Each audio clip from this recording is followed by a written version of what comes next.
정성훈 위임 목사님의 누구를 기다리고 있는가? 라는 제목의 말씀. 마태복음 11장 2절에서 6절까지의 말씀. 요한이 옥에서 그리스도께서 하신 일을 듣고 제자들을 보내어 예수께 여짜오되 오실 그이가 당신이오니이다. 우리가 다른 일을 기다리오리이다. 예수께서 대답하여 이르시되 너희가 가서 듣고 보는 것을 요한에게 알리되 맹인이 보며 못 걷는 사람이 걸으며 나병 환자가 깨끗함을 받으며 못 듣는 자가 들으며 죽은 자가 살아나며 가난한 자에게 복음이 전파된다 하라. 누구든지 나로 말미암아 실족하지 아니하는 자는 복이 있도다 하시니라. 아멘. 오늘 우리는 예수 그리스도의 오심을 기다리며 준비하는 대림절 기간을 보내고 있습니다. 대림절의 의미는 우리의 신앙이 예수 그리스도를 믿는 신앙 위에 굳게 세워져 있느냐를 점검해보고 회개할 것을 회개하면서 주님이 오시는 길을 굳게 펴는 일을 하는 것이라 말할 수 있습니다. 오늘 본문 말씀에 보면 예수 그리스도의 오심을 기다리다가 실족하고 있는 한 사람을 발견하게 됩니다. 그 사람의 이름이 세례 요한입니다. 우리가 아는 세례 요한이 맞느냐 이렇게 생각하실 분도 계시겠습니다만은 오늘 본문을 통해서 우리가 한 가지 확신할 수 있는 것은 신앙의 의문이 세례 요한을 사로잡고 있었다라고 하는 것입니다. 신앙적인 의문이 커져서 영적으로 실족할 수밖에 없는 그런 처지에 놓여 있음을 우리에게 말씀하고 있습니다. 6절을 보면 누구든지 나로 말미암아 실족하지 아니하는 자는 복이 있다라고 말씀하시면서 지금 세례 요한의 처지가 영적으로 매우 침체되어 있으며 그러한 신앙적인 위기로 인해서 그의 신앙이 크게 흔들리고 있다라고 하는 것을 여기서 암시해 주고 있습니다. 왜 실족할 수밖에 없었을까요? 세례 요한으로 말하자면 예수님의 이 땅에 오심을 가장 먼저 세상에 알렸던 선지자 아닙니까? 뿐만 아니라 예수님의 정체를 일찍부터 밝히면서 그는 이렇게 증언하고 있습니다. 요한복음 1장 29절 말씀에 보면 보라 세상 죄를 지고 가는 어린 양이로다. 하나님의 어린 양이로다. 인류의 죄를 대속하시기 위해 이 땅에 오신 분이실 뿐만 아니라 십자가에서 죽으심으로 인류를 구원하실 메시아라고 하는 사실을 말씀하고 있는 것입니다. 그는 자기 자신을 가리켜 예수님 앞서 보냄을 받은 선지자라고 말하면서 예수님의 메시아 되심을 세상에 알리는 전령으로서의 역할을 부여받았다라고 고백하고 있습니다. 그는 예수님과 공통된 메시지를 전했던 사람입니다. 회개하라. 하나님의 나라가 가까이 왔다라고 하는 이 메시지를 예수님과 동일하게 전하고 있습니다. 예수님과 뜻을 같이 하며 하나님 나라 운동을 힘차게 펼쳐나갔던 주인공이기도 합니다. 예수님의 공적 활동을 인증하는 차원에서 그에게 세례를 베풀기도 했음을 우리가 알 수가 있습니다. 요한이라고 하는 그 이름 앞에 세례 요한이라는 말이 붙어 있는 이유가 바로 여기에 있는 것입니다.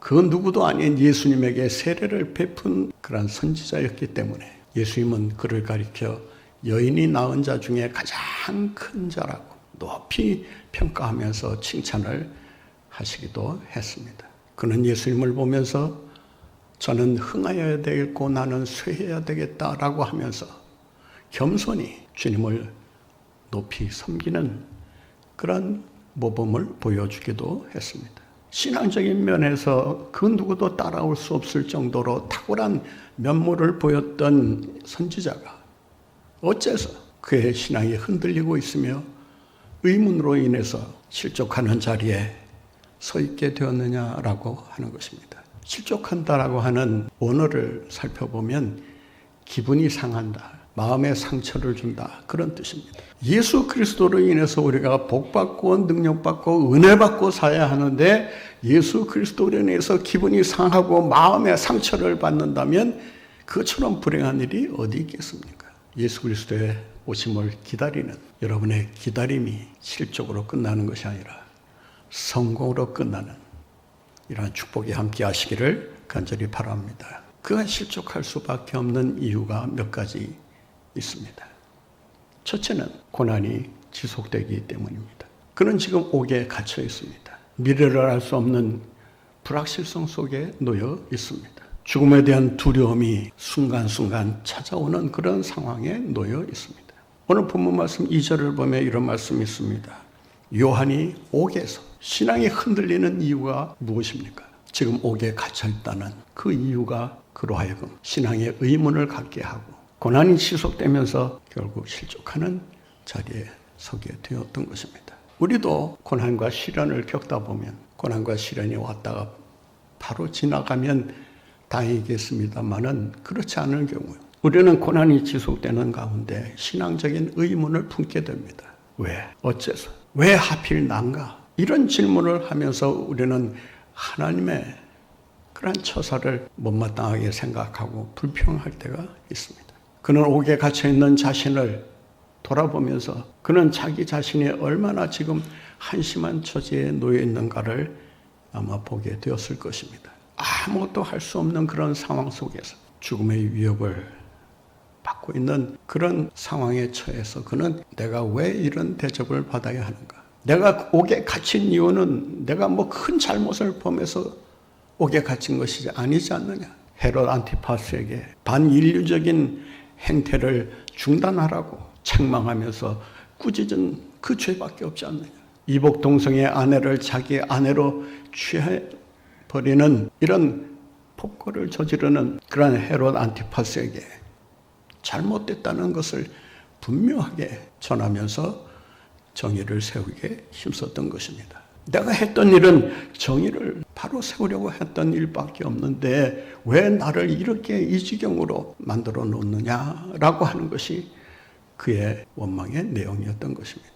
고난이 길어지면 실족하기가 쉽습니다. 우리도 때로 예기치 않은 고난을 겪다 보면 그것이 지속될 경우 신앙적인 의문을 품게 됩니다. 가장 먼저 던지는 질문이 뭡니까? 하나님이 계신가? 정녕 하나님이 살아계시다면 왜 내게 이런 어려움을 주시는가? 나를 사랑한다고 하는데 사랑을 과연 하고 계시는가? 기도를 들어주신다고 하는데 과연 내 기도를 듣기나 하시는 것일까? 우리는 주님이 하시는 일을 이해하지 못해 신화적인 의문을 품게 되고 그 의문이 커져서 결국 실족하게 되고 마는 것입니다. 세례요한이 실족하는 이유가 또 있습니다. 소문으로 듣고 판단하고 있기 때문입니다. 그는 자신이 직접 보고 확인하고 그리고 판단하고 결론을 내리고 있는 것이 아닙니다. 그는 소문으로만 예수님이 어떤 분이시다, 예수님이 이런 일을 하신다, 저런 일을 하신다라는 단편적인 정보만 얻어듣고 있습니다. 오늘 본 말씀 2절을 보면 이런 말씀이 있습니다. 요한이 옥에서 그리스도께서 하신 일을 듣고 지금 옥에 갇혀 오도가도 못하는 신세가 되어 있습니다. 행동의 자유를 박탈당한 채 엄중한 지시와 통제 아래 힘겹게 하루하루를 버티고 살아가고 있습니다. 듣는 정보라는 것은 제자들이 자기를 면회 와서 들려주는 그러한 정보 외에는 달리 바깥 세상에 대한 정보를, 더군다나 예수 그리스도에 대한 정보를 결코 얻어 들을 수가 없었던 것입니다. 그의 판단은 소문에 근거하고 있습니다. 여기서 듣는다라고 하는 말은 원문을 보면 열정적으로 집중해서 듣는다는 것을 가리킵니다. 그는 옥에 갇혀서 정보에 굶주리고 있었을 것입니다.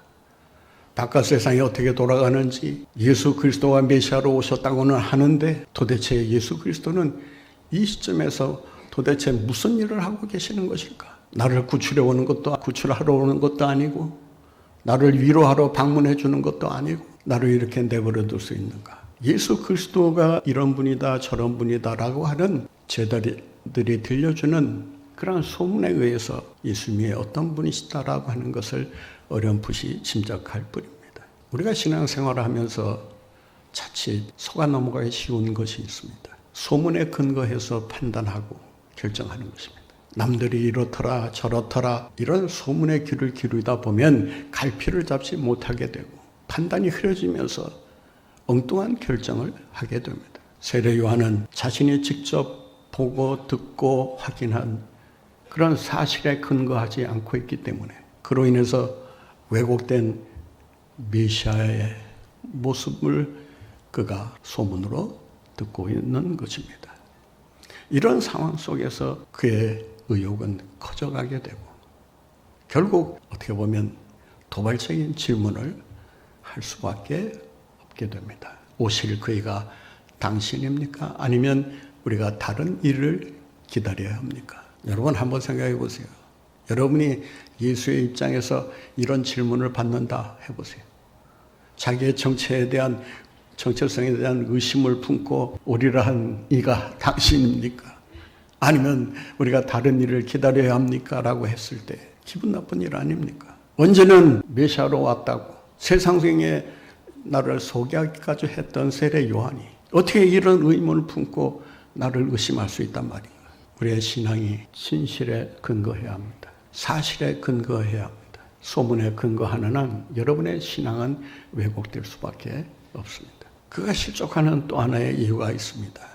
잘못된 메시아관이 있었기 때문입니다. 오실 그이가 당신입니까? 아니면 다른 일을 기다려야 합니까? 라고 하는 이 질문 속에는 그가 가지고 있었던 메시아에 대한 잘못된 관점이 들어 있습니다. 이스라엘 백성들은 오랫동안 강대국에 의해 침략을 받고 고난과 핍박을 받아야 했습니다. 고난의 역사 속에서 그들이 길어 올린 한 줌의 물이 있습니다. 그 생수가 바로 메시아 대망 사상입니다.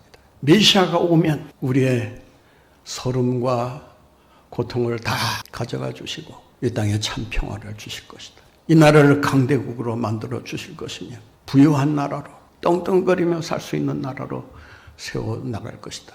그들이 기대했던 메시아 대망 사상은 메시아 왕국의 재현에 그 근거를 두고 있습니다. 이스라엘 백성들이 생각하고 있었던 메시아는 다윗과 같은 나라를 통일하고 전쟁을 종식시키고 평화를 가져다 주고 나라를 부흥케 하는 이런 영웅적인 지도자에게서 메시아 상을 그리고 있었던 것입니다.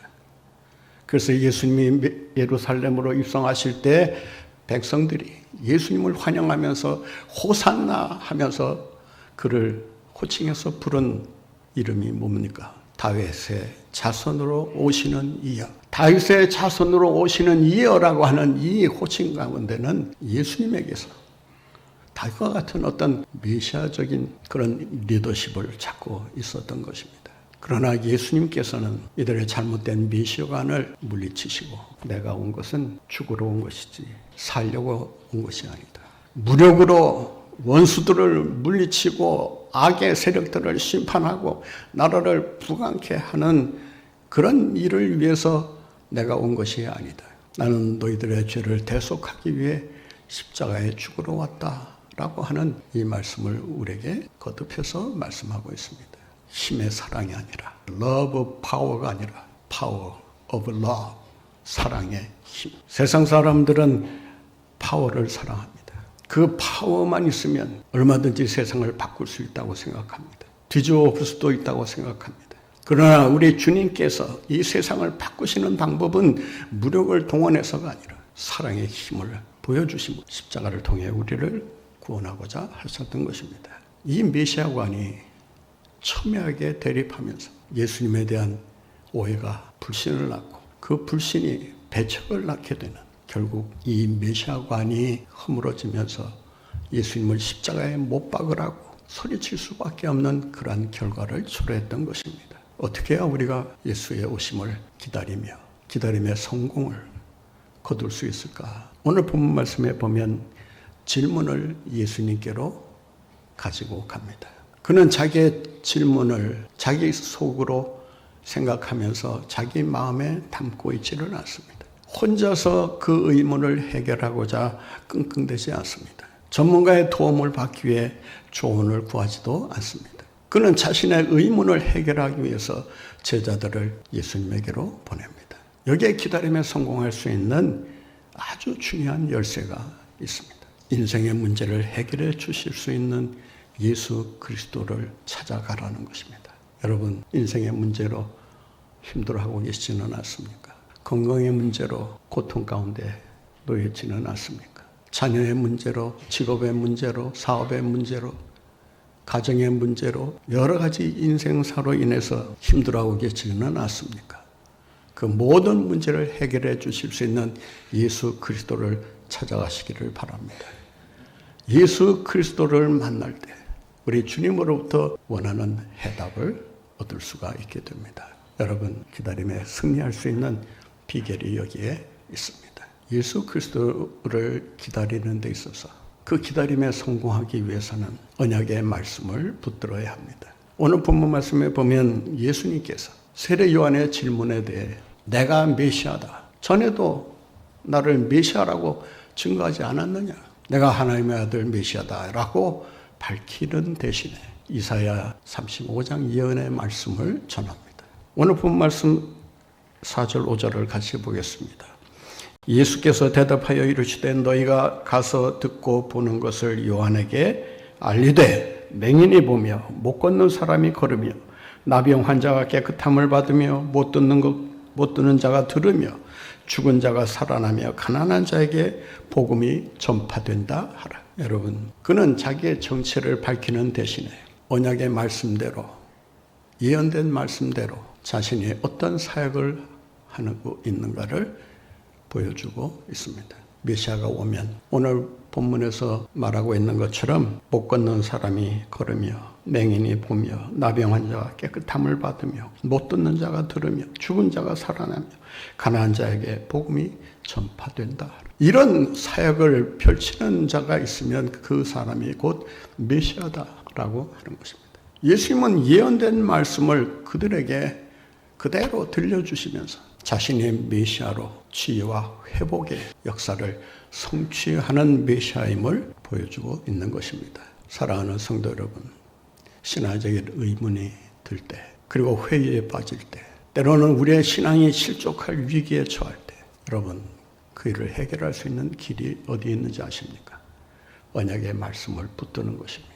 신앙이 흔들릴 때, 그 신앙을 견고하게 붙들어 줄 수 있는 예언의 말씀을 우리가 확고히 믿는다면 우리는 그 믿음으로 승리하며 살아가는 이러한 축복을 누리게 되는 줄로 믿습니다. 기다림은 약속이 있어야 가능한 것입니다. 약속이 없으면 우리의 기다림은 헛된 것입니다. 약속이 없는데 기다린다고 한들 무엇을 기다리겠으며 누구를 기다리겠습니까? 약속이 없으면 우리의 인생은 그야말로 무의도식하는 인생이 될 수밖에 없습니다. 그런데 약속은 신앙이 있어야 가능한 것입니다. 약속을 해도 그 약속에 대한 믿는 신앙이 없으면 그 약속은 아무 의미가 없습니다. 약속을 믿는 믿음으로 우리가 다시 굳게 일어설 때 그 믿음으로 승리하는 삶을 살게 되는 줄로 믿습니다. 여러분, 신앙에 의문이 들 때 말씀으로 돌아가시기를 바랍니다. 말씀을 붙드시기 바랍니다. 말씀대로 살아가는 가운데 말씀의 능력을 통해서 그 모든 문제를 해결받고 주의 이름으로 승리하며 살아가시는 여러분들 모두가 되시기를 바랍니다.